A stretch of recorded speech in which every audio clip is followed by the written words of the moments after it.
کہ ملک الموت کہتا ہے ایتھا النفس الخبیثہ کانت فی الجسد الخبیث، اے خبیث روح جو خبیث جسم میں تھی، اخرجی باہر آؤ۔ اب وہ واپس تو ہو نہیں سکتا، اپنے آپ کو روک تو سکتا نہیں، تو وہ حیران پریشان خوف زدہ، تو اس کے جواب میں اس کو ملک الموت کہتا ابشری ابشری بحمیم وغساق وآخر من شکلہ ازواج، تیار ہو جاؤ خوفناک عذاب کے لیے اور کھولتے پانیوں کے لیے، کانٹے دار جھاڑیوں کے لیے اور بے شمار عذاب کی شکلوں کے لیے۔ تو اس کی روح کو جب کھینچتے ہیں تو رگ رگ سے وہ کٹ کٹ کے نکلتی ہے، تو سارا وجود زیر و زبر ہوتا ہے، سکرات کا درد ساری دنیا کے دردوں پر حاوی ہے۔ جب اس کی روح نکلتی ہے اور اس کو لے کر آسمان پر چلتے ہیں تو دروازے پر پہنچتے ہیں تو اندر سے فرشتے پوچھتے ہیں کون ہے؟ کہتے ہیں فلاں فلاں کا بیٹا ہے۔ کا نفس خبیثہ فی الجسد الخبیث، یہ تو وہی بدماش ہے جو بدماش جسم میں تھا، یہ وہ بدبخت روح ہے جو بدبخت جسم میں تھی، اس کے لیے آسمان کے دروازے نہیں کھول سکتے، اسے واپس کر دیا جائے۔ تو آسمان کے دروازے لا تفتح لهم ابواب السماء ولا يدخلون الجنة حتى يلج الجمل في سم الخياط، کہ ان کے لیے آسمان کے دروازے نہیں کھلیں گے اور ان کے لیے جنت کے دروازے نہیں کھلیں گے، پھر یہ وہاں سے نیچے گرائے جاتے ہیں جو اللہ کا قید خانہ ہے سجین، وما ادراک ما سجین کتاب مرقوم، وہ تمہیں خبر نہیں کہ وہ کیا خوفناک قید خانہ ہے جو اللہ تعالیٰ نے بنایا ہے، اسے وہاں دھکیل دیا جاتا ہے۔ پھر قیامت تک اس کے لیے انتظار کی گھڑیاں ہیں اور عذاب کی شدت ہے، اور جب کوئی نیک آدمی اللہ تعالیٰ کے دربار میں جانے کا اس کا وقت آتا ہے تو اللہ تبارک و تعالیٰ فرماتے ہیں ان الذین قالوا ربنا اللہ ثم استقاموا تتنزل علیہم الملائکۃ الا تخافوا ولا تحزنوا وابشروا بالجنة التي كنتم توعدون نحن اولیاؤکم فی الحیاة الدنیا وفی الآخرہ ولکم فیہا ما تشتہی انفسکم ولکم فیہا ما تدعون نزل من غفور الرحیم۔ جب کوئی نیک مرد عورت کے جانے کا وقت آتا ہے تو اس کے لیے بھی فرشتے آتے ہیں اور آ کر اس کو خوشخبری دیتے ہیں اور آ کر اس کو تسلی دیتے ہیں کہ آپ غم نہ کریں، پیچھے والے بھی آپ کو مل جائیں گے، آپ خوف نہ کریں، آگے ساری منزلیں آپ کے لیے آسان ہیں، آپ کے لیے جنت بھی تیار ہے، رب بھی مہربان ہے۔ اور حدیث پاک میں آتا ہے کہ ملک الموت اور 4 فرشتے آتے ہیں، وہ 4 فرشتے اس کو سہلاتے ہیں، دباتے ہیں کہ موت کا درد اسے محسوس نہ ہو، اور ملک الموت فرماتے ہیں ایتھا النفس الحمیدہ کانت فی الجسد الحمید اخرجی، اے نیک روح جو نیک جسم میں تھی باہر آؤ۔ کیا کرو؟ وابشری بروح وریحان ورب راض عنک غیر غضبان، آپ کو بشارت ہو آپ کے لیے جنت تیار ہو چکی ہے اور وہاں کی ساری نعمتیں آپ کے لیے میسر ہو چکی ہیں اور اللہ آپ پہ راضی ہو چکا ہے اور اللہ آپ پہ خوش ہو چکا ہے۔ اس پر اس کی روح کو نکالا جاتا ہے، پھر سارے فرشتے اس کو استقبال کے ساتھ جب آسمان پر لے جاتے ہیں تو اندر سے پوچھتے ہیں کون ہے؟ کہ فلاں فلاں کا بیٹا، فلاں فلاں کی بیٹی۔ کہتے ہیں نفس حمیدہ فی جسد حمید، یہ تو نیک روح تھی جو نیک جسم میں تھی، مرحبا بہی، اس کو ہم سب استقبال کس کا کرتے ہیں، اور ایک دم آسمان کے دروازے کھلتے ہیں، پھر وہ پہلا دوسرا تیسرا چوتھا سارے آسمان پار کرتا ہوا اللہ پاک کے عرش کے نیچے جھک کے جا کر، مرد ہے یا عورت، وہاں جا کر سجدے میں سر رکھتا ہے اور اللہ تعالیٰ فرماتے ہیں ہاں اس نے ہمیں خوش کیا، ہم اسے خوش کریں گے، اور اس کو عافیت کے ساتھ وہاں آسمان میں، پہلے آسمان سے لے کر اللہ کے عرش تک یہ سب ویٹنگ روم بنے ہوئے ہیں جہاں اللہ اپنے اپنے درجات کے مطابق جنت والوں کو ٹھہراتا ہے، اور وہ انتظار گاہ ہے اور وقت ختم ہو جاتا ہے، لہٰذا انتظار کی جو تکلیف ہے وہ بھی ختم ہو جاتی ہے، وقت ختم تو انتظار کا احساس ختم اور ٹائم کے گزرنے کا احساس ختم۔ تو جیسے اصحاب کہف کو اللہ نے غار میں داخل کر کے تو غار کے اندر سے وقت کو نکال کے باہر پھینک دیا، باہر 300 سال گزرے، اندر آدھا ہی دن گزرا تھا۔ وہ جب اٹھے ہیں تو وہ 25 برس کا نوجوان 325 سال کا ہو کے نہیں اٹھا، وہ 25 سال کی عمر میں اٹھا ہے، نہ ناخن بڑا ہے، نہ مونچھیں بڑی ہیں، نہ ان کی داڑیاں لمبی ہوئی ہیں، چونکہ تو زندہ تھے، مر نہیں گئے تھے، تو زندہ کے تو بال بھی بڑھتے ہیں، ناخن بھی بڑھتے ہیں، لیکن وہ اس طرح اٹھے کہ 300 برس گزر گئے اور 25 برس کا نوجوان 25 سال کی عمر میں اٹھا ہے، 20 برس کا 20 برس کی عمر میں اٹھا ہے، اور وہ کہنے لگے کم لبثنا، بھائی کتنا ٹھہرے ہیں؟ کہ یومن او بعض یومن، لگتا ہے کوئی دن آدھا دن ٹھہرے ہیں۔ وہ صحیح کہہ رہے تھے، باہر اللہ تعالیٰ نے وقت کی گھڑی کو چلائے رکھا اور اندر غار میں اس کو سوئچ آف کر دیا، نکال دیا، یہاں وقت کو داخل نہیں ہونے دیا، تو وقت کے گزرنے سے جو بھی اثرات مرتب ہوتے ہیں وہ ان پر مرتب نہیں ہوئے، تو وہ 20 آدھے ہی دن کے بعد اٹھے ہیں، باہر 300 سال، اندر آدھا دن۔ یہی کچھ اللہ تبارک و تعالیٰ برزخ میں کر دیتا ہے، وقت کو ختم کر دیتا ہے، گزرنے کا احساس نہیں ہوتا ہے۔ تو اس طرح میرے عزیزو یہ دو موتیں ہر انسان دیکھتا ہے، یا وہ جنت کے فرشتوں کا استقبال دیکھتا ہے یا جہنم کے فرشتوں کی مار اور پٹائی کو سہتا ہے۔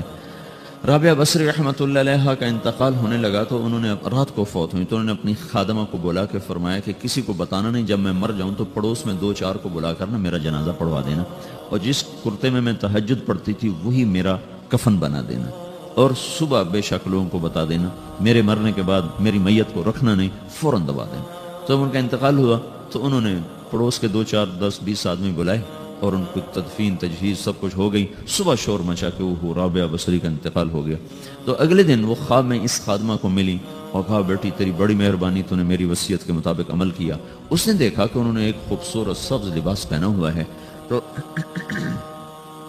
وہ فرمانے لگی، انہوں نے سوال کیا کہ آپ کے ساتھ قبر میں کیا ہوا؟ تو وہ کہنے لگی کہ میرے پاس منکر نکیر آئے تھے اور مجھ سے کہنے لگے من رب کی، تیرا رب کون ہے؟ تو میں نے کہا سبحان اللہ، 40 برس جس کو میں نہ بھلا سکی اس کو 4 ہاتھ زمین میں آ کے میں بھول جاؤں گی۔ ان کا 42 برس کی عمر میں انتقال ہوا تھا۔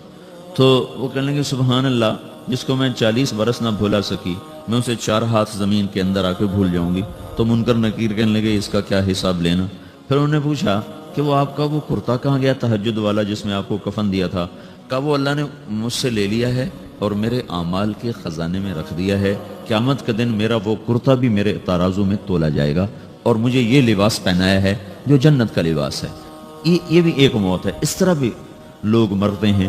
اور دوسری بھی ایک موت ہے، ہمارے علاقے کی بتا رہا ہوں، اپنے علاقے، ایک زمیندار مر گیا، اس کی قبر کھودی، ساری بچھوؤں سے بھری ہوئی، ایسے جیسے چیونٹیاں پھر رہے ہوتے، تو انہیں وہ بند کر کے دوسری کھودی، ساری بچھوؤں سے بھری ہوئی، پھر وہ بند کر کے تیسری کھودی، ساری بچھوؤں سے بھری ہوئی۔ قبرستان میں اتنے بچھو کہاں سے آ گئے؟ یہ زمین کے بچھو نہیں ہے، یہ آخرت کی بلائیں ہیں جس کے ساتھ اب اس سے قیامت تک رہنا ہے اور گزارا کرنا ہے۔ تو یہ 2 طرح کی موتیں روزانہ لوگ مرتے ہیں، روزانہ لوگ مرتے ہیں۔ جب نماز کا وقت ہوتا ہے ملک الموت ساری دنیا کا چکر لگاتا ہے اور دیکھتا ہے کون پڑھ رہا ہے کون نہیں پڑھ رہا، کون پڑھ رہا ہے کون نہیں پڑھ رہا۔ جو نماز کی پابندی کرتا ہے اس کی موت آسانی سے ہوتی، جو نماز میں غفلت کرتا ہے اس کے ساتھ موت کے وقت شدت اور سختی اختیار کی جاتی۔ تو بھائیو یہ ایک جسم ہے، ایک روح ہے۔ روح باقی رہنے والی چیز ہے، جسم مٹ جاتا ہے، پھر اللہ سے قیامت کے دن نیا جسم عطا فرمائے گا، ایک نیا جسم دیا جائے گا۔ روح وہی ہے جو اللہ کے خزانوں میں جمع ہو جاتی ہے۔ نافرمان کی سیاہ کالی روح ہوتی ہے، فرمان بردار کی روشن چمکدار روح ہوتی ہے۔ تو اللہ نے کچھ تقاضے جسم کے رکھے ہیں اور کچھ روح کے رکھے ہیں۔ جسم کے تقاضے پورے نہ کرو تو یہ پریشان ہو جاتا ہے، روح کے تقاضے پورے نہ کرو تو یہ پریشان ہو جاتی۔ روح کی پریشانی جسم سے زیادہ ہے، کیونکہ روح کی طاقت جسم سے زیادہ ہے۔ جسم مٹی سے بنا ہے، اس کی غذا بھی مٹی سے نکلتی ہے۔ روح آسمان سے ہے، اس کی غذا بھی آسمان سے ہے۔ روح کا تعلق جب تک اللہ سے نہیں جڑتا اس سے بھوک اور پیاس لگتی رہتی ہے۔ جسم کو جب تک روٹی اور پانی نہ ملے یہ تڑپتا اور پریشان رہتا ہے۔ جیسے اللہ تعالیٰ نے ہمارے جسم میں روٹی اور پانی کی طلب کو بے ساختہ رکھ دیا ہے۔ میں بیان کے دوران بھی پانی پی رہا ہوں، آپ دیکھ رہے ہیں کہ میرا حلق سوکھ جاتا ہے، مجھے طلب محسوس ہوتی ہے پانی، حلق سوکھتا ہے پانی کی طرف بھاگتے ہیں، بھوک لگتی ہے ہم روٹی کی طرف بھاگتے ہیں۔ یہ ایک ایسا اندر میں آٹومیٹک سسٹم ہے کہ ہم اس کو آف نہیں کر سکتے۔ یہ سوتے سوتے بھی بھوک کی وجہ سے آنکھ کھل جاتی، سوتے سوتے پیاس کی وجہ سے آنکھ کھل جاتی ہے۔ یہ ایسا خود اللہ تعالیٰ نے ساختہ نظام بنایا ہے کہ آپ اپنے جسم میں روٹی اور پانی کی طلب کو نہیں نکال سکتے۔ میرے عزیزو ٹھیک اسی طرح اللہ نے انسانی روح میں اپنی طلب رکھ دی ہے اور اپنے رسول کی طلب رکھ دی ہے۔ یہ 2 طلب ایسی ہیں کہ یہ آپ کے جسم روح سے نکل نہیں سکتی۔ جیسے بھوکا روٹی نہ کھا لے، پیاسا پانی نہ پی لے، اسے چین نہیں آ سکتا۔ وہ روح جو اللہ اور اس کے رسول سے نہ آشنا ہے، جب تک وہ وہاں تک پہنچ نہیں جاتی اسے چین نہیں آ سکتا، اس کا اندر پریشان رہے گا۔ 1997 میں جب جنید جمشید سے میری پہلی ملاقات ہوئی تو اس نے مجھ سے یہ سوال کیا کہ مولوی صاحب، ایک پاکستانی نوجوان جس گلیمر کو خوابوں میں دیکھتا ہے وہ گلیمر تو مجھے زندگی میں ویسے ہی حاصل ہے، میرے چاروں طرف زندگی کا رقص ہے اور میری زندگی کی ہر خواہش السلام علیکم، ویلکم بیک ٹو مسلم سیرہ۔ ایسے ہی بیانات سننے کے لیے ہمارے چینل کو سبسکرائب کریں اور بیل آئیکن کو ضرور دبائیں۔ شکریہ۔ تمنا پوری ہے، اس کے باوجود میرے اندر اندھیرا ہے، میرے اندر خلا ہے۔ مجھے لگتا ہے میں وہ کشتی ہوں جس کا کوئی ساحل نہیں، جس کی کوئی سمت نہیں، جس کا کوئی گھاٹ نہیں۔ یہ کیوں ہے؟ میرے ساتھ ایسا نہیں ہونا چاہیے۔ ایک عام لڑکا تو کہتا ہے ہائے کاش یہ ہوتا، اس کو وہ نہیں ہو رہا تو پھر وہ پریشان ہے، ہائے یہ ہوتا، ہائے وہ ہوتا۔ تو میں تو ہائے نہیں کرتا ہوں، میری تو ہر لذت اور خواہش میرے سامنے تشتری میں سجا کے پیش کی جا رہی، میں کیوں ایسا کر رہا ہوں، میں ہائے ہائے کیوں کر رہا ہوں، میرا اندر ویران کیوں ہے، میرے اندر میں خلا کیوں ہے؟ یہ وہی خلا ہے کہ وہ روح کی پیاس کو شراب میں بجھانا چاہتا ہے، وہ روح کی پیاس کو لڑکی میں بجھانا چاہتا ہے، وہ روح کی پیاس کو موسیقی سے بجھانا چاہتا ہے، وہ روح کی پیاس کو دنیا کی رعنائیوں میں 5 سٹار ہوٹلوں سے بجھانا چاہتا ہے۔ روح کیا جانے روٹی کیا ہے، شراب کیا ہے، پانی کیا ہے، عورت کیا ہے، موسیقی کیا ہے، گھنگرو کیا ہے، پائل کیا ہے، چھنکار کیا ہے، روح کو ان چیزوں کی کیا خبر؟ امریکہ میں ہماری ایک جماعت تھی تو 4 لڑکے 2 لڑکیاں، 4 لڑکیاں 2 لڑکے مسلمان ہیں۔ تو ایک لڑکے کا نام رکھا تھا ابراہیم، اور اس کو جب پڑھایا نا کلمہ، انہوں نے کہا ہائے، انہوں نے کہا ہائے، وہ دونوں ہاتھ یہاں رکھے سینے پر، دل پر، کہا ہائے۔ تو ہمارے ساتھی ہیں ڈاکٹر اختر، وہ کہنے لگا کیا ہوا کیا ہوا؟ کہنے لگا جب سے ہوش سنبھالا یہ جگہ خالی تھی، یہ تیرے کلمہ پڑھانے پر بھر گئی ہے کہ میری خوشی سے ہائے نکل گئی۔ یہ جگہ خالی رہے گی، یہاں شراب نہیں پہنچ سکتی، یہاں نغمہ اور موسیقی نہیں پہنچ سکتی، یہاں تالے لگے ہوئے ہیں، یہاں تک کوئی آواز نہیں جا سکتی۔ دل کے تاروں پر ایک ہی نغمہ چڑھ سکتا ہے، اور وہ اللہ کی یاد کا ہے، اور اللہ کی محبت کا ہے، اور اللہ کے رسول کی محبت کا ہے۔ باقی کوئی مزراب ایسا نہیں جو ان تاروں کو چھیڑ سکے، باقی کوئی چیز آواز ایسی نہیں جو دل کی دنیا پر جا کر دستک دے سکے۔ یہاں بند دروازے ہیں، یہاں صرف اللہ پہنچے گا، اللہ کے رسول کا تعلق پہنچے گا، باقی کوئی چیز یہاں نہیں جا سکتی۔ تو چونکہ آج ہمارا علم غلط ہو گیا ہے، پنکھا بند کرو، ہمارا علم غلط ہو گیا ہے، تو ہم نے ان دنیا کی چیزوں کو سب کچھ سمجھ کر اس کی دوڑ لگانا شروع کر دی ہے۔ تو روح آسمان سے ہے، اس کا تعلق اللہ سے بناؤ بھائیو۔ اللہ کا تعلق پائے بغیر نہ کوئی مرد مکمل ہے نہ کوئی عورت مکمل ہے، اور چونکہ براہ راست اللہ کو کوئی پا نہیں سکتا، چونکہ وہ ہمارے سامنے نہیں، اس کے اور ہمارے درمیان لاکھوں کروڑوں پردے حائل ہیں، تو اللہ اپنے بندوں میں سے ایک کو منتخب کر کے اپنا رسول بناتا ہے، اس پر اپنا آپ کھول دیتا ہے، پھر اسے کہتا ہے جا لوگوں کو بتا کہ یہ زندگی اللہ کو پسند ہے۔ وہ اللہ کا جو رسول ہے وہ بندوں اور رب کے درمیان واسطہ بن جاتا ہے۔ اللہ نے ہمیں حضرت محمد صلی اللہ تعالی علیہ وسلم جیسا رسول دے دیا۔ اللہ تعالیٰ نے اپنا آپ کسی کو نہیں دکھایا۔ موسیٰ علیہ السلام پہ ایک تجلی پڑی، ان کو 40 دن ہوش نہیں آیا، 40 دن اللہ سے ضد کرنے لگے، رب ارنی انظر الیک، یا اللہ میں تجھے دیکھنا چاہتا ہوں۔ اللہ تعالیٰ نے کہا موسیٰ یہ ہو نہیں سکتا۔ موسیٰ علیہ السلام اللہ کے نبی نے فرمایا لاڈلے نبی تھے، اللہ پاک سے ضد کر لیا کرتے تھے، پھر کہنے لگے نہیں اللہ میں نے ایک دفعہ تو ضرور دیکھنا ہے۔ تو اللہ تعالیٰ نے کہا اچھا تم ایسا کرو، میں طور پہ تجلی ڈالوں گا، فَإِنِ اسْتَقَرَّ مَكَانَهُ فَسَوْفَ تَرَانِي، تو میں تجلی ڈالتا ہوں طور پر، اگر طور کھڑا رہا تو بھی دیکھ لے گا۔ تو اب اللہ خود سامنے نہیں آیا، صرف ایک تجلی اللہ کے عرشوں کے اوپر سے آنا شروع ہوئی ہے، بیچ میں آپ فاصلہ گنے، اور پھر وہ آ کر فَلَمَّا تَجَلَّى رَبُّهُ لِلْجَبَلِ، پھر وہ جبل پر، پہاڑ پر آئی ہے، جَعَلَهُ دَكَّا، وہ پہاڑ ریزہ ریزہ ہو کر ہواؤں میں بکھر گیا، وَخَرَّ مُوسَى صَعِقًا، اور موسیٰ علیہ السلام بے ہوش ہو کے گئے۔ اور جب ہوش آیا فَلَمَّا أَفَاقَ، ہوش آتے کہنے لگے سبحانک، یا اللہ تو پاک بے عیب، میں تیرے بارگاہ میں توبہ کرتا ہوں، میں واقعی نہیں دیکھ سکتا ہوں۔ ہاں کلام کا شرف ملا ہے، زیارت نہیں ہوئی۔ اللہ تعالیٰ نے حضرت محمد صلی اللہ تعالی وسلم کو مکہ سے اٹھایا اور بیت المقدس تک پہنچایا سواری پر، کہ دنیا اسباب کی ہے، یہاں سبب اختیار کیا، سواری کے پر بٹھا کر وہاں پہنچایا، اور اس کے بعد جب اوپر بلایا ہے تو پھر براق کی ضرورت نہیں پڑی، اوپر قدرت کا جہان ہے، اوپر اپنی قدرت سے بلایا ہے۔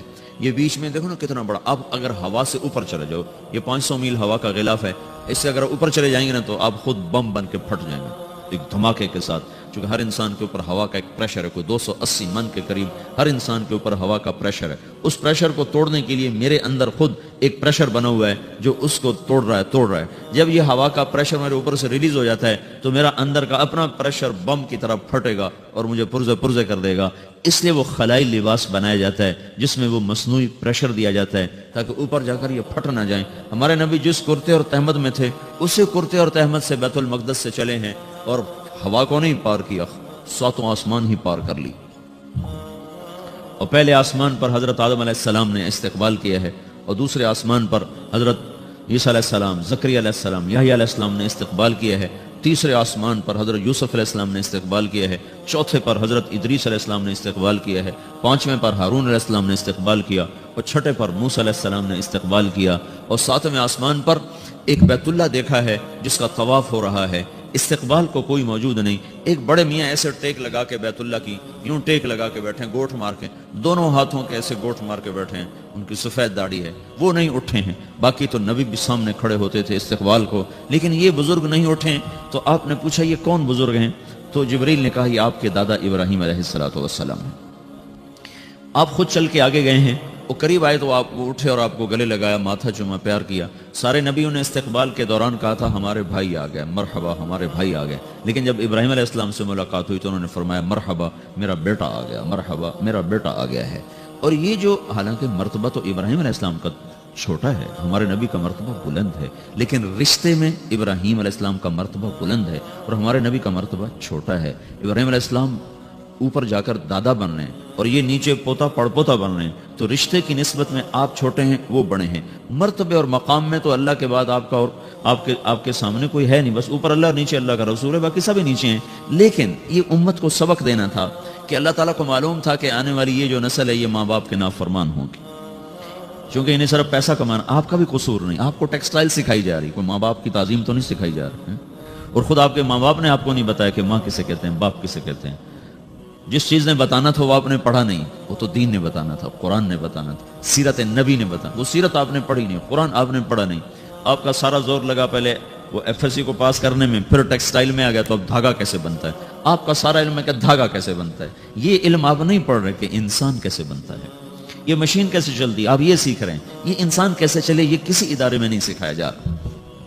وہ اداروں کا یہ موضوع ہی نہیں کہ انسان بناؤ، اداروں کا موضوع ہے بس روبوٹ بناؤ جنہیں بس دھاگا بنانا آتا ہو، کسی کو دوائی بنانی آتی ہو، کسی کو حل بنانا آتا ہو، کسی کو بم بنانا آتا ہو، کسی کو کپڑا بنانا آتا ہو، کسی کو لوہا بنانا آتا ہو، کسی کو سونا ڈھالنا آتا ہو، کسی کو زمین کا سینہ چیرنا آتا ہو۔ تو یہ جو ضروریات زندگی ہیں یہ مقاصد میں تبدیل ہو کر ہم معیار انسانیت سے انتہائی پستیوں میں چلے گئے ہیں اور پتہ نہیں کہاں جا کے گم ہو گئے۔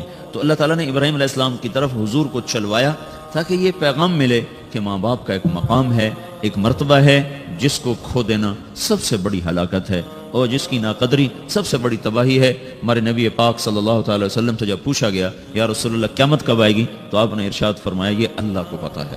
تو اس نے پوچھا یا رسول اللہ کوئی نشانی بتائیں، تو آپ نے فرمایا جب ماؤں کو اولاد ذلیل کرنے لگ جائے تو قیامت آ جائے گی۔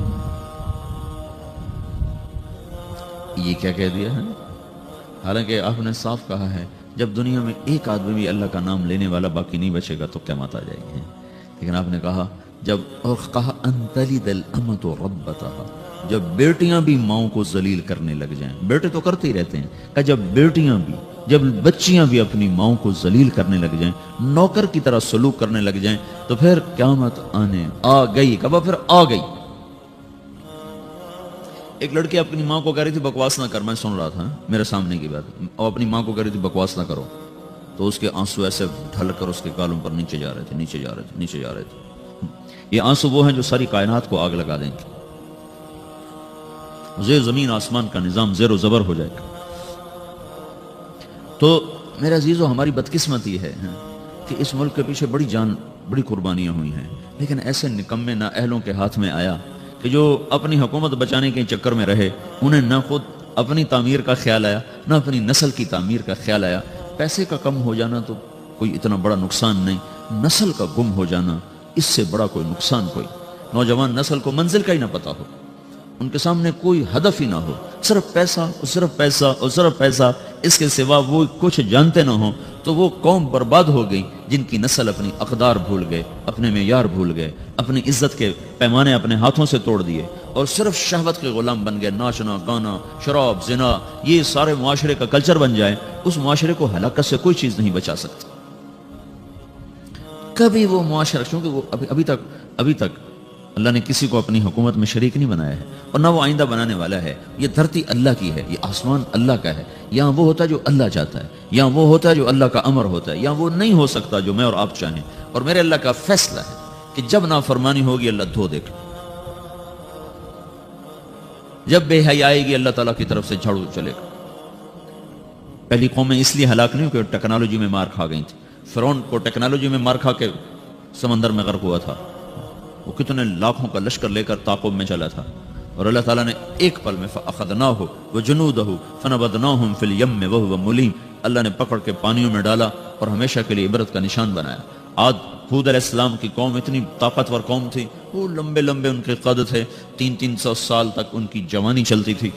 ایک ہوا کے ذریعے سے اللہ نے ان کو اڑایا اور ان کے کھوپڑیاں پھاڑ کے رکھ دیں، آپس میں ٹکرا کے ان کے سر الگ کر دیے، دھڑ الگ کر دیے۔ صالح علیہ السلام کی قوم پہ فرشتے نے چیخ ماری، عیسیٰ علیہ السلام کی قوم کو اللہ نے کھڑے کھڑے خنزیر بنا دیا، وجعل منهم القردة والخنازیر، اور بنو اسرائیل کے پورے ایک علاقے کے لوگوں کو اللہ تعالیٰ نے رات میں کہا کونوا قردة خاسئین، رات میں سب کو اللہ تعالیٰ نے بندر بنا دیا۔ لوط علیہ السلام کی قوم پہ 5 عذاب اللہ تعالیٰ نے اٹھا کے مارے کہ ایک آدمی اللہ نے۔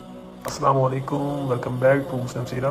ایسے ہی بیانات سننے کے لیے ہمارے چینل کو سبسکرائب کریں اور بیل آئیکن کو ضرور دبائیں۔ شکریہ۔ اس میں زندہ نہ چھوڑا، سب کو جا کے تہ خاک پہنچا کر اوپر ایک گندا پانی ان پہ مسلط کر دیا، جس کو ڈیڈ سی کہتے ہیں، جو اتنا گاڑھا ہے کہ اس میں چھلانگ بھی لگاؤ تو کوئی نہیں ڈوبتا ہے، اتنا گاڑھا وہ پانی ہے، اس میں ڈوبتا کوئی نہیں۔ وہ کوئی 70 مربع میل میں پھیلا ہوا علاقہ ہے، میں گیا ہوں وہاں۔ وہ اللہ نے جب وہ جبریل نے زمین کو اٹھا کے زمین پہ مارا، وہ سارا پہاڑی علاقہ ہے، لیکن ایک دم ایک جگہ پہنچ کر یوں نشیب آ جاتا ہے، یوں ایسے نشیب، ادھر بھی پہاڑ اور بیچ میں ایسے ایک وادی ہے جو کو 300 میل لمبی ہے۔ جب اللہ تعالیٰ نے جبریل نے اللہ کے امر سے قوم لوط کی قوم کو زمین پہ پھینکا، مارا، تو اس زور سے وہ زمین پر گرے کہ دائیں بائیں 300 میل میں زمین دھنس گئی، نیچے دھنس گئی۔ جب اب آپ کوئی پتھر زمین پہ پھینکو نا تو تھوڑی تھوڑی زمین چاروں طرف سے نیچے بیٹھ جاتی، پوری بستی تھی، لاکھوں کی آبادی تھی، جس کو نیچے سے اکھاڑا، اوپر سے جا کر زمین پر جو پھینکا، وہ اتنے زور سے گرے کہ 300 میل دائیں بائیں زمین اندر دھنس گئی، ادھر بھی پہاڑ اور بیچ میں پوری ایک وہ وادی بن گئی ہے، جس میں اب خیر اب آبادی ہے، لیکن وہ جگہ وہاں ابھی تک وہ گندا پانی کھڑا ہوا ہے، جو اس بات کا اعلان کر رہا ہے کہ نافرمانی کے ساتھ یہ کیا جاتا ہے، کیونکہ ابھی تک کائنات کی باغ ڈور اللہ کے ہاتھ میں ہے، اور فیصلے وہ آسمان سے کرتا ہے، نظام وہ چلاتا ہے، ترتیب اس کے ہاتھ میں ہے، قدرت اس کے ہاتھ میں ہے، حکومت اس کے ہاتھ میں ہے، فیصلے وہ کرتا ہے۔ کل یوم هو فی شأن ان الامر کلہ للہ، ساری شان، ساری قدرت، ساری ہیبت، سارے فیصلے آسمانوں سے ہوتے ہیں، اس کے ملک میں، فیصلوں میں، تدبیر میں، تقدیر میں اور نظام میں کوئی شریک نہیں ہو سکتا، کوئی شامل نہیں ہو سکتا ہے۔ تو بھائی وہ جب ناراض ہوتا ہے تو زمین و آسمان کو زیر و زبر کر دیتا ہے، اور جب وہ راضی ہوتا ہے تو زمین و آسمان کی برکتوں کے دروازے کھول دیتا ہے۔ تو اللہ تعالیٰ نے ہمیں حضرت محمد صلی اللہ تعالی علیہ وسلم جیسا رہبر دیا، جس نے قیامت تک آنے والی ایک ایک چیز کو آنکھوں سے دیکھ کے بتا دیا۔ آپ کو اللہ تعالیٰ نے جنت دکھائی، جہنم دکھائی، پر جہنم تو بڑی چھوٹی چیز ہے۔ میں یہ کہہ رہا تھا کہ اللہ تعالیٰ نے ہمارے نبی کو وہ آنکھ عطا فرمائی کہ 7 آسمان سے اٹھا کر، سدرۃ المنتہا سے اٹھا کر، عرش کے اوپر سے اٹھا کر، سارے 70,000 سے مراد بے شمار 70,000 بے شمار جو پردے تھے اللہ اور خلقت کے درمیان، وہ سارے اٹھا کر اللہ اپنی ذات کے ساتھ سامنے آ گیا تھا اپنے نبی کی۔ حضرت ابن عباس نے پوچھا یا رسول اللہ رأیت ربک؟ قال رأیت نورک، آپ نے اپنے رب کو دیکھا یا رسول اللہ؟ کہا ہاں میں نے دیکھا، میں نے اس کے نور کا، اس کے جمال کا میں نے مشاہدہ کیا۔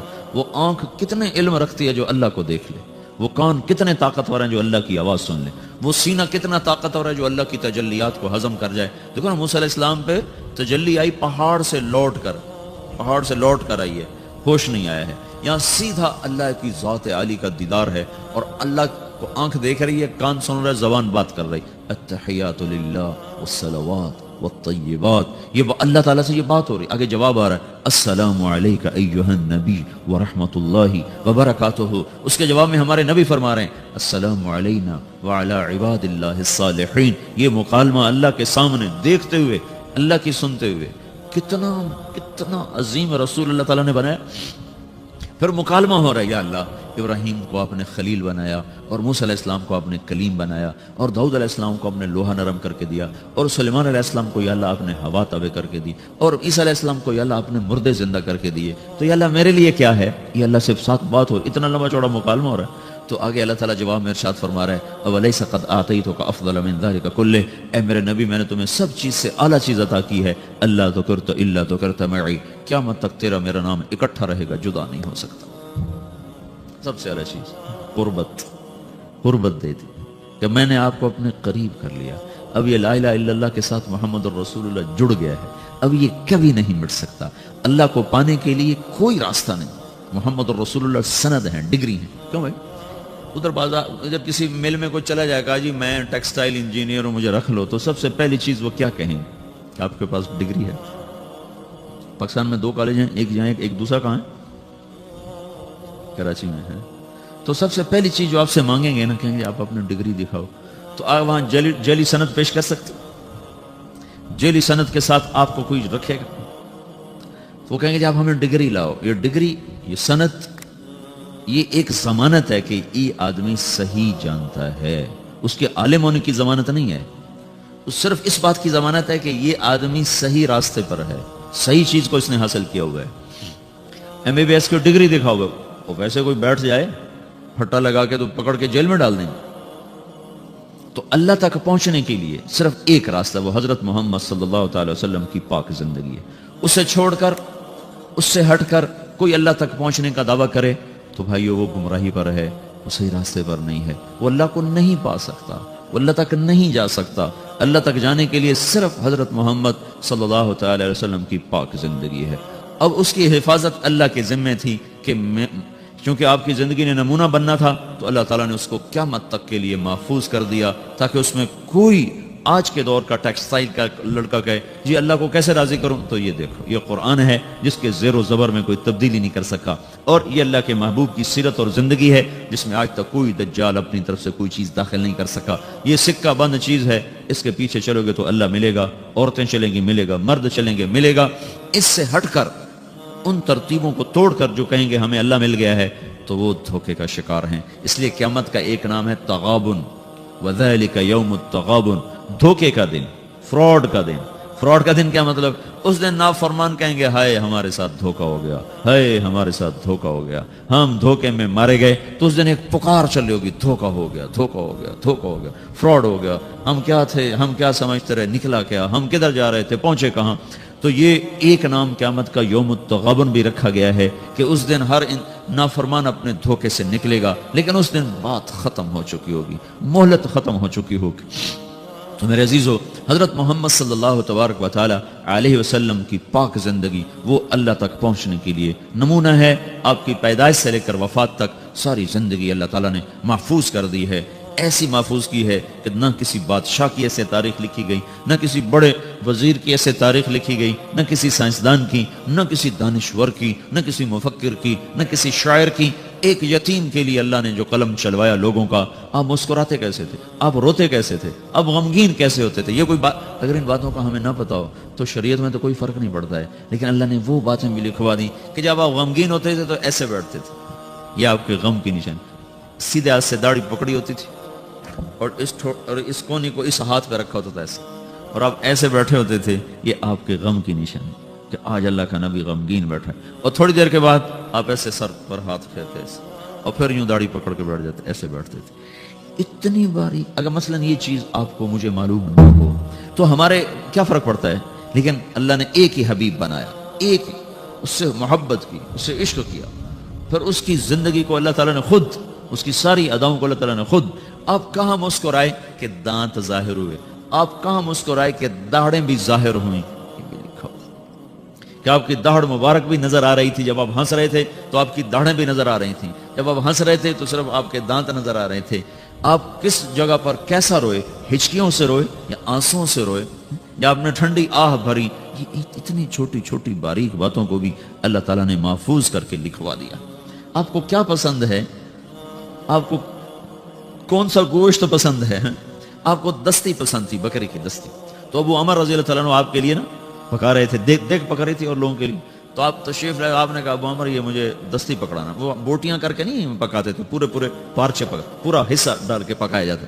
تو انہوں نے ایسے ڈوئی سے نا آپ کو پوری دستی نکال کے دے دی. تو آپ نے دونوں ہاتھوں سے پکڑ کر اس کو ایسے دانتوں سے نوچ کے کھایا، اور پھر اس کو ہڈیوں کو رکھ کر پھر آپ نے کہا ابو عمر ناولنی الذرا، یہ نکالو، اس میں سے دستی نکالو. تو انہیں دوسری نکال کے دی. تو آپ نے ایسے دونوں ہاتھوں سے پکڑ کر اس کو اس طرح دانتوں سے کاٹ کے کھایا اور ہڈی پھینک کے کہا ابو عمر ناولنی الذرا، ابو عمر مجھے دستی پکڑاؤ. وہ کہنے لگے یا رسول اللہ اب بکری کی تو 2 ہی ہوتی ہیں. تو آپ نے کہا اللہ کے بندے، اگر تو میرے کہنے پہ ہاتھ ڈال دیتا تو جب تک میں کہتا رہتا اللہ میرے لیے نکال کے مجھے کھلاتا رہتا. آپ کو شہد کا شربت پسند تھا، کھجور کا شربت پسند تھا، انگور کا پھل پسند تھا، برنی کھجور پسند تھی، اجوا کھجور پسند تھی، بیروحا کا ٹھنڈا پانی پسند تھا، سفید لباس آپ کو پسند تھا، قمیص آپ کا پسندیدہ لباس تھا، چال میں آپ کے عاجزی اور مسکنت تھی، پاؤں چھوٹے رکھتے تھے، چال میں تیزی ہوتی تھی، گردن جھکی ہوتی تھی، نظر اٹھا کے نہیں چلتے تھے، مردوں میں بھی بیٹھتے ہوئے آپ کی نظر نہیں اٹھتی تھی چاہے جائے کہ کوئی عورت سامنے آ جائے۔ اس مخلوط تعلیم نے بے حیائی کو ایسا بھڑکایا ہے کہ آگ لگا کے رکھ دی۔ مسلمان ہماری ایک زندگی ہے، ہم مغرب کے غلام نہیں ہیں، بن گئے اپنے کرتوتوں کی وجہ سے بن گئے، تو پھر جو غلام ہوتا ہے اس کی اپنی کوئی اقدار نہیں ہوتی، جو آقا کہے گا اسے وہی کرنا ہے۔ ہماری بدقسمتی ہے کہ ہم اپنی نافرمانی کی وجہ سے، اللہ کے نبی نے فرمایا تھا اذا اتخذ الفیء دولا، جب میری امت کے حکمران وہ مسلمانوں کے مال کو لوٹنا شروع کر دیں گے، والامانۃ مغنما، اور امانت جس کے پاس رکھی جائے گی وہ کھا جائے گا، والزکاۃ مغرما، مالدار لوگ زکوٰۃ دینا چھوڑ دیں گے، وتعلم لغیر الدین، اور علماء کے قدم بادشاہوں کے درگاہوں کی طرف، بارگاہوں کی طرف اٹھنا شروع ہو جائیں گے، اللہ کے در سے ہٹ کر وہ بادشاہوں کے درباروں کی سیٹ کے متلاشی ہو جائیں گے، وَأَطَاعَ الرَّجُلُ زَوْجَتَهُ، اور لوگ بیویوں کے فرما بردار ہو جائیں گے، وَعَقَّ أُمَّهُ، اور ماؤں کے نافرمان ہو جائیں گے، اور أَدْنَى صَدِيقَهُ، اور دوست کا استقبال کریں گے، وَأَقْصَى أَبَاهُ، اور باپ کو دھکے دیں گے، ماں باپ سے بدتمیزی کریں گے، دوستوں کا اکرام کریں گے، ماں باپ کو گھور کے دیکھیں گے، دوست کو خوش ہو کے دیکھیں گے، ماں باپ کو پانی پلا کے راضی نہیں ہوں گے، دوستوں کے لیے ان کو مری میں بھی جا کر کھانا کھلانے کے لیے تیار ہو جائیں گے۔ اللہ کے نبی نے فرمایا کاش میرے ماں باپ ہوتے، میں ان کی بڑی خدمت کرتا، اور نہیں تو میری ماں تو ضرور ہوتی، اور میں عشاء کی نماز کے لیے مصلی پہ کھڑا ہوتا، سورۃ فاتحہ شروع کر چکا ہوتا، اور ادھر میرے گھر کی کھڑکی کھلتی اور میری ماں منہ نکال کے کہتی محمد، تو میں نماز توڑ کے کہتا جی اماں جان۔ یہ اللہ کے رسول کا جذبہ ہے۔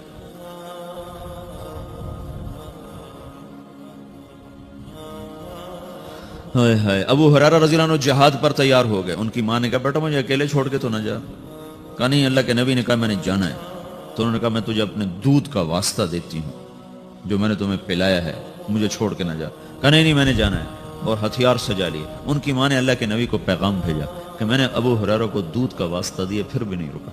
ابو ہریرہ ہتھیار سجا کے مسجد میں آئے تو اپنے منہ ادھر پھیر لیا، ابو ہریرہ کو دیکھا بھی نہیں، وہ پریشان ہو گئے، کیا ہو یا رسول اللہ؟ چلے جاؤ، مجھے تمہارے جہاد کی ضرورت نہیں، تیری ماں نے تجھے دودھ کا واسطہ دیا پھر بھی تیرا دل نہ پسیجا، اس کے بعد تو کون سا جہاد کرنا چاہتا ہے؟ کس جہاد میں تو جانا چاہتا؟ اب جنت میں تشریف لے گئے تو آپ نے جنت میں قرآن کی تلاوت سنی، آپ نے پوچھا یہ کون تلاوت کر رہا ہے؟ تو فرشتوں نے کہا جی حارثہ بن نعمان تلاوت کر رہے ہیں۔ حارثہ مدینے بیٹھا ہے، تلاوت اتنی آواز آ رہی ہے کی چکر ہے؟ انہوں نے کہا جی ماں کی خدمت کی وجہ سے اللہ نے یہ عزت بخشی، جب قرآن پڑھتا ہے اللہ ساری جنت کو سناتا۔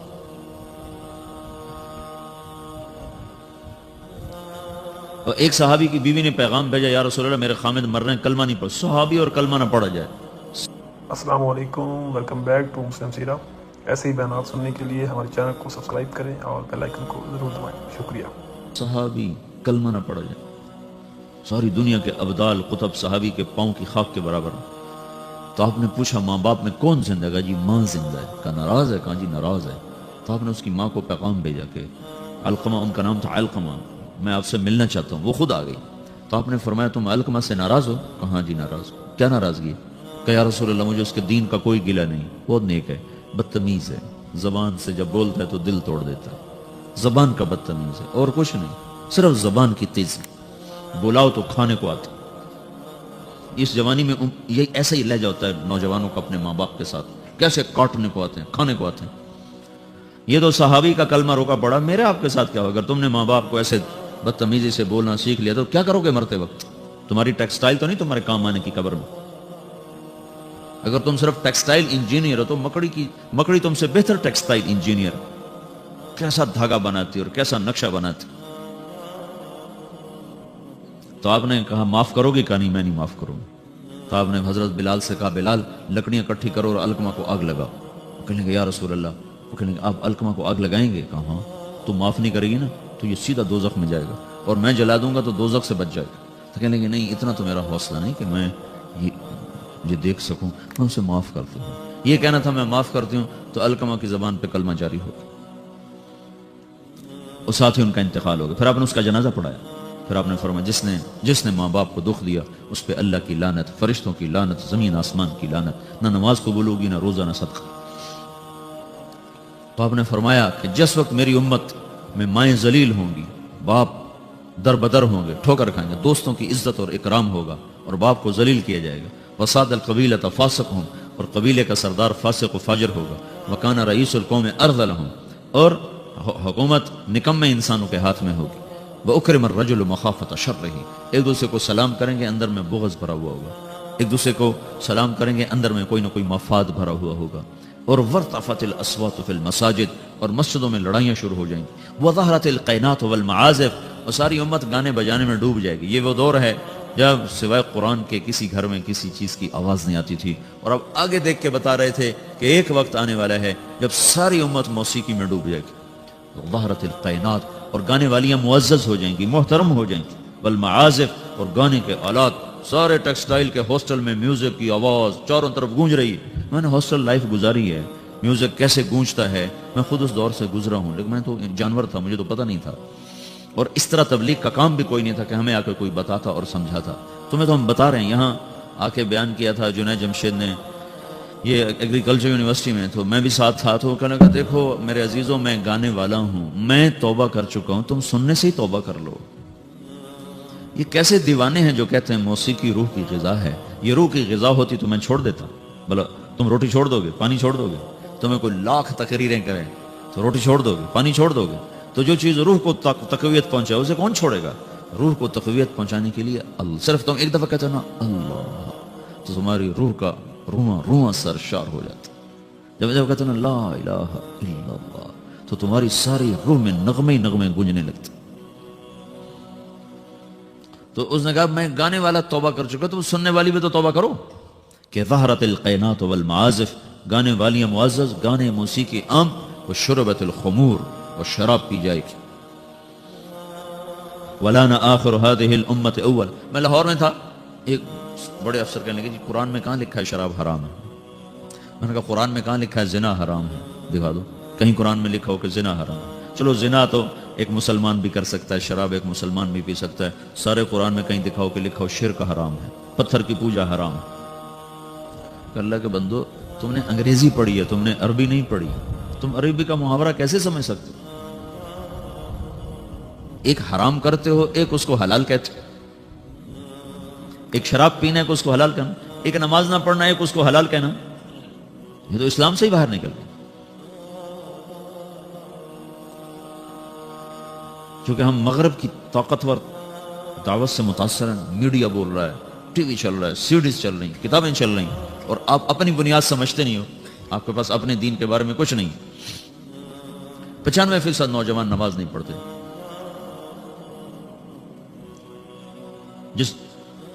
جس نماز کو آپ نے کہا جعلت قرۃ عینی فی الصلاۃ, میری آنکھوں کی ٹھنڈک نماز ہے. اور کربلا کی تپتی ہوئی ریت, جھلستی ہوئی ہوا, اور کائنات کا سب سے سنگین واقعہ روح پذیر ہو رہا ہے. سب سے بڑے ظلم کی داستان لکھی جا رہی ہے, اور آل رسول کے سر کٹ رہے ہیں, اور کائنات کا سب سے پاک خون دھرتی پر بہ رہا ہے, اور کائنات کی سب سے پاک ہستی کہ سینے میں تیر پار ہو رہے ہیں, اور اس کے سامنے اس کی نسل صبح ہو رہی ہے. اور سورج ڈھلتا ہے اور نماز کا وقت آتا ہے, تو انہوں نے زہیر بن القین جو آپ کے رائٹ سائڈ کے جھنڈا بردار تھے, ان سے کہا جاؤ ان سے کہو نماز پڑھنا ہے. اب نماز پڑھنے کی کیا ضرورت, ابھی تو اللہ سے ملاقات ہو جانی ہے, تو نام بھی پڑھیں تو کیا حرج ہے. تھوڑی دیر کے بعد تو سر کٹنے والا ہے. تو انہوں نے زہیر کو بھیجا, وہ شمر کے پاس کے قریب پہنچے. جنگ تو زوروں پر تھی. وہ شمر کے قریب پہنچے اور زور سے کہا تھوڑی دیر کے لیے جنگ روکو, نماز پڑھنا ہے. تو شمر نے کہا تمہاری نماز نہیں ہوتی ہے. تو انہوں نے کہا اللہ کی لعنت ہو تم پر, جن کے طفیل نماز ملی ان کی نہیں ہوتی. وہ اس گھر کی وجہ سے تو نماز ملی ہے, انہی کی نہیں ہوتی, تمہاری ہوتی ہے. تو انہوں نے واپس آ کر کہا کہ جی وہ نماز کی اجازت نہیں مل رہی. تو آپ نے کہا آدھے دشمن کے سامنے کھڑے ہو جاؤ اور آدھے صفے بنا لو. اور نماز شروع ہو گئی, اور نماز پڑھی گئی. اور ایسی نماز ہے کہ خون بہ رہا ہے، دھڑ کٹ رہے ہیں، گردنیں جدا ہو رہی ہیں۔ ایک یہ وہ سجدہ ہے جس جیسا سجدہ شاید پیچھے آنے والے زمانوں میں اور کسی نے نہ کیا ہوگا، کہ جن کے وضو بھی ان کے خون سے ہو رہے تھے، جن کے مسلح وہ کربلا کی تپتی ہوئی ریت بن رہی تھی۔ 95% لوگ نماز نہیں پڑھتے۔ قرآن کا پہلا صفحہ کہہ رہا ہے الذین یؤمنون بالغیب ویقیمون الصلاۃ۔ سارے قرآن کو ڈھونڈنے کی ضرورت، صرف پہلا صفحہ پڑھ لو۔ کامیاب کون لوگ ہیں؟ جو اللہ پر ایمان لائے، غیب پر، اور نمازوں کو زندہ کر دیا۔ جمعہ کا دن تھا، ظہر کی نماز پڑھی ہے اور عصر کی نماز سے پہلے شہید ہو گئے۔ اور حضرت عمرو بن عاص رضی اللہ تعالیٰ عنہ مصر کے لڑائی میں امیر تھے، تو انہوں نے عیسائیوں نے پیغام بھیجا جمعہ تمہارا دن ہے، ہفتہ یہود کا دن ہے، اتوار ہمارا دن ہے، پیر کے دن جنگ ہوگی۔ ٹھیک ہے۔ تو جمعے کی نماز ہو رہی تھی اور انہوں نے بدعہدی کی اور اچانک حملہ کر دیا۔ دوسری رکعت میں کھڑے تھے، پہلی ہو چکی تھی جب عیسائیوں نے آ کر حملہ کیا ہے۔ پیچھے حملہ ہوا ہے، آگے نماز ہو رہی ہے، اب نماز توڑ دینے کا عین حکم آ چکا ہے، نماز توڑ دو، بعد میں پڑھ لو، اور ابھی ان کا جواب دو۔ ایک آدمی نے نماز نہیں چھوڑی، کٹتے رہے، نماز نہیں چھوڑی۔ اور سرار لشکر عمرو بن عاص خود نماز پڑھ رہے تھے۔ اس ایک رکعت میں 2 صفیں پوری کٹ گئیں۔ سارے مصر کی جنگوں میں 5 برس میں اتنے لوگ شہید نہیں ہوئے جتنے اس نماز کی ایک رکعت میں شہید ہوئے۔ اور تم لوگ صرف اچھے بھلے نمازی امتحان میں نماز چھوڑ دیں گے، پڑھائی کا زور پڑ گیا، پڑھائی کا زور پڑ گیا۔ پیچھے دھڑ کٹ رہے ہیں، سر تن سے جدا ہو رہے ہیں، اور آگے آدمی نماز میں کھڑا مرنے کو تیار ہو۔ کتنا دھن جگرا چاہیے اس کے لیے؟ جو قوم یہ تاریخ رکھتی ہو، اسی قوم کی 95% نوجوان نسل سجدے سے انکار کر چکی، تو تمہارا یہ پیسہ تمہیں کیا عزت دے گا؟ تمہاری ٹیکسٹائل تمہیں کہاں پہنچا سکتی ہے جب تم اللہ اور اس کے رسول سے ہی باغی ہو جاؤ گے؟ مال کی کیا بات؟ اللہ نے فرعون کو دے دیا تھا، قارون کو دے دیا تھا، حامان کو دے دیا۔ آج یہود کو اللہ نے اتنا رزق دیا ہوا ہے، تو کیا اللہ یہودیوں سے خوش ہو گیا؟ شدید ترین عذاب میں مبتلا ہے ہونے والی نسل ہے یہود کی۔ تو میرے بھائیو، اللہ کو مطلوب بناؤ، اللہ کو، اس کو سامنے رکھ کر زندگی کا سفر طے کرو۔ اس میں چاہے ٹیکسٹائل انجینئر بنو، چاہے ڈاکٹر بنو، چاہے تم تاجر بنو، سائنسدان بنو، زمیندار بنو، منزل تو سامنے رکھو۔ کہاں جانا ہے وہ تو سامنے رکھو بھائی۔ اچانک موت آ جائے کیا پلے ہوگا؟ ایک بڑی اچھی وہ ماڈرن فیملی کا نوجوان نا کراچی میں تبلیغ میں لگ گیا، داڑھی رکھی، تو ساری فیملی ان کی لڑکیاں جین پہننے والی کھٹے بال۔ السلام علیکم، ویلکم بیک ٹو مسلم سیرہ۔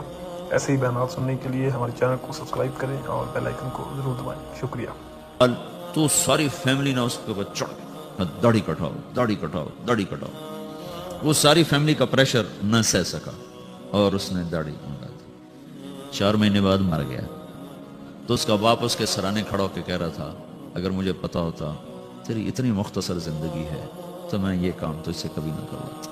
ارے ظالم، ارے بے وقوف، اپنے ہاتھوں سے تو نے اپنے بیٹے کو ہلاک کر دی۔ زندگی مختصر ہو یا لمبی ہو، طریقہ تو میرے نبی کا چلنے والا ہے۔ امام حسین نے کیوں حکومت کو ٹھکرا دیا؟ ساری اولاد ذبح کرا دی۔ یہ سودا میں مجھے قبول نہیں۔ حالانکہ ان کی جنت کا فیصلہ تو ماں کی گود میں ہو چکا تھا۔ آپ نے کہا حسن اور حسین جنت کے نوجوانوں کے سردار ہیں۔ پھر ایک شخص اپنی آنکھوں کے سامنے، اوہ ہو، ایک بیٹا ذبح ہو، دوسرا ذبح ہو، تیسرا ذبح ہو، چوتھا ذبح ہو، بھتیجے ذبح ہوں، بھائی ذبح ہوں۔ اللہ کیا ظرف ہے، اور ماتھے پہ بل نہ آ رہا۔ سبحان۔ تو تم ایسی تاریخ رکھو، پھر تمہارے ہاسٹل میں دھڑا دھڑ میوزک چل رہا ہو، گالی گلوچ ہو، نماز پہ 8-10 لڑکے مسجد کو جا رہے ہوں، کہاں جا رہے ہیں؟ کیا بنانا چاہتے ہو؟ کتنا کو بن جاؤ گے؟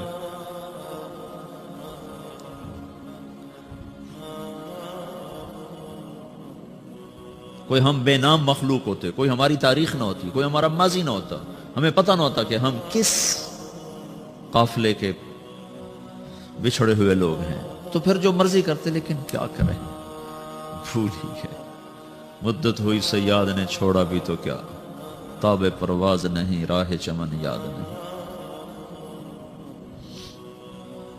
تو بھائیو ایک بات تو میں یہ آپ سے عرض کرنے میں کہ دیکھو یہ زندگی پتہ نہیں کب شام ہو جائے، تو اس میں وہ کرو جو اللہ اس کے رسول کو پسند ہے، اس کو سیکھو۔ یہ تبلیغ، اس کو یہاں تم ٹیکسٹائل سیکھ رہے ہو، تبلیغ اس کو سیکھنے کی محنت ہے کہ میرا اللہ کیسے راضی ہوگا، اللہ کا رسول کیسے راضی ہوگا، ان کے پیچھے میں کیسے چلوں، میری زندگی کی ہر صبح ہر شام اس ترتیب پر چلے، اس کو سیکھو میرے عزیز۔ بلانے والا اچانک بلاتا ہے، پتہ بھی نہیں چلتا، تو اپنی زندگی میں دین کو آگے رکھو، آخرت کو آگے رکھو، اپنی دنیا کو پیچھے رکھو، دنیا کی سلسلے پیچھے رکھو۔ اور دوسری چیز یہ ہے، جو پڑھ رہے ہو اس کو بھی نہ صرف کمائی کے لیے مت پڑھو، ساری کی ساری امت ڈاماڈول ہے اور سب کا قبلہ پیسہ بن چکا ہے۔ ہر شعبہ اور فن اس لیے پڑھا جا رہا ہے کہ اس میں پیسہ زیادہ ہے، اس میں پیسہ زیادہ ہے، اس میں پیسہ زیادہ ہے۔ اس ذہن کا معاشرہ وہ قوموں کو کسی بھی کنارے نہیں پہنچا سکتا۔ تم ہمارا قیمتی سرمایہ ہو، اگر تمہارا کمپیوٹر صرف پیسے پر فٹ ہو گیا تو تم خود بھی ہلاک ہو، نسل بھی ہلاک ہے۔ تو تم اپنے کندھوں پر ایک اجتماعی ذمہ داری محسوس کرو کہ ہم نے باطل کی ٹیکنالوجی سے آزاد ہونا۔ یہ تو کائناتی علم ہے، نہ کہ مغرب کا علم ہے۔ جو قوم محنت کرے گی اللہ ان کو دے دے گا،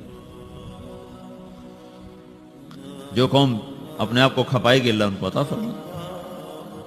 یہ مغرب کا علم نہیں ہے، چھوٹا سا سنگاپور ہے، چھوٹا سا کوریا ہے، چھوٹا سا تائیوان ہے، جو ان کی دنیا کی محنت ہے اس کی تعریف تو کرے۔ ان میں کفر ہے، ان میں شراب ہے، زنا ہے، جو کوئی وہ الگ چیز ہے، لیکن یہ دنیا دار الاسباب ہے، انہوں نے اس میں محنت کی ہے، کوشش کی ہے۔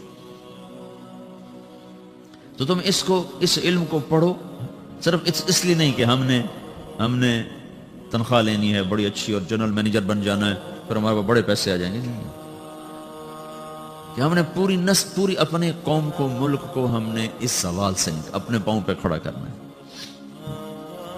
سب سے بڑی جو مین کراپ ہے پاکستان میں، زمیندار کا بیٹا ہوں، کپاس ہے۔ سارا پاکستان جو چل رہا ہے وہ کپاس کے اوپر چل رہا ہے، باقی چیزوں سے برائے نام ہے۔ اور اس کو اندر اس کو توڑنے کی کوشش۔ ڈاکٹر یوسف صاحب یہاں تھے، وہ ایک نئی کاٹن آئی ہے بیٹی، جس کو سنڈی نہیں لگتی۔ اس دنیا میں آنے کے بعد ہمارے جانے کا فیصلہ ہمارے اللہ نے کر دیا ہے۔ تمہارا چھوٹے سے چھوٹا عمل بھی تمہارے رب کی نظر میں ہے اور اس کو لکھا جا رہا ہے کہ جب تم جال ڈالتے ہو تو مچھلیاں خود نہیں آتی، فرشتے ان کو کھینچ کر جال میں لاتے ہیں۔ سائبیریا سے مرغابی چلتی ہے اور پاکستان آتی ہے کہ بادشاہی صرف اللہ کی ہے، بادشاہی صرف اللہ کی ہے۔ ان الحکم الا للہ، اللہ ہی کا حکم چلتا ہے۔ دو پروں والے، رینگنے والے، اڑنے والے، تھاڑنے والے، ڈسنے والے، پھاڑنے والے، تیرنے والے، رات کو چلنے والے، دن کو چلنے والے، سب کے اوپر تیرے رب کا حکم چل رہا ہے۔ کوئی ادھر ادھر ہو کے دکھائے، موت سے بچ کے دکھاؤ، یا زندگی یا موت سے لڑو۔ نہیں ویر جاوے جے اسرائیل نو، جا میں نہیں مردا۔ اگر یہ نہیں کر سکتے ہو تو پھر اس کی مان کے چلو۔ جمعے ٹوپیاں پہن کے آ جاتے ہیں نماز پڑھنے، باقی 6 دن میں اللہ نے چھٹی دے دیتی ہے۔ کیا ہفتے میں ایک ہی دفعہ روٹی کھاتے ہو؟ ہفتے میں ایک ہی دفعہ آنکھوں سے دیکھتے ہو؟ ہفتے میں ایک ہی دفعہ کانوں سے سنتے ہو؟ ہفتے میں ایک ہی دفعہ سوتے ہو؟ ہفتے میں ایک ہی دفعہ کپڑے بدلتے نہاتے ہو؟ سوچو تو صحیح، پل پل اس کی تو پردے جب ہٹیں گے، الشمس تجری لمستقر لها ذلك تقدیر العزیز العلیم والقمر قدرناه منازل حتى عاد كالعرجون القديم لا الشمس ينبغي لها ان تدرك القمر ولا الليل سابق النهار وكل في فلك يسبحون۔ سورج کو تیرا رب نکالتا ہے، چاند کی منزلیں گھٹاتا بڑھاتا وہ تیرا رب ہے، دونوں کو ایک ہی دور میں گھماتا ہے۔ چاند سورج سے ٹکرا نہیں سکتا، سورج چاند سے ٹکرا نہیں سکتا۔ الشمس والقمر والنجوم مسخرات بامرہ، سورج بھی تیرے رب کا تابع ہے، چاند بھی تیرے رب کا تابع ہے، ستارے بھی تیرے رب کے تابع ہیں۔ الا لہ الخلق والامر، سن لو کان کھول کے کہ بادشاہی صرف اللہ کی ہے، بادشاہی صرف اللہ کی ہے، ان الحکم الا للہ، اللہ ہی کا حکم چلتا ہے، للہ الامر من قبل و من بعد، اللہ کی طاقت اور حکومت کی ابتدا بھی کوئی نہیں، انتہا بھی کوئی نہیں، ابتدا سے بھی پاک ہے، انتہا سے بھی پاک ہے، مکانوں سے بھی پاک ہے، زمان سے بھی پاک ہے، شکل و صورت سے پاک ہے، رنگ و بو سے پاک ہے، لا تدرکہ الابصار، تم اس کو نہیں سوچ سکتے وہ کیسا ہے، تم اس کا احاطہ نہیں کر سکتے، وہو یدرک الابصار، وہ تمہارا تو اس نے تمہیں گھیرے میں لیا ہوا ہے، احاط بصرہ بجمیع المرئیات، میں قربان جاؤں اللہ کہتا ہے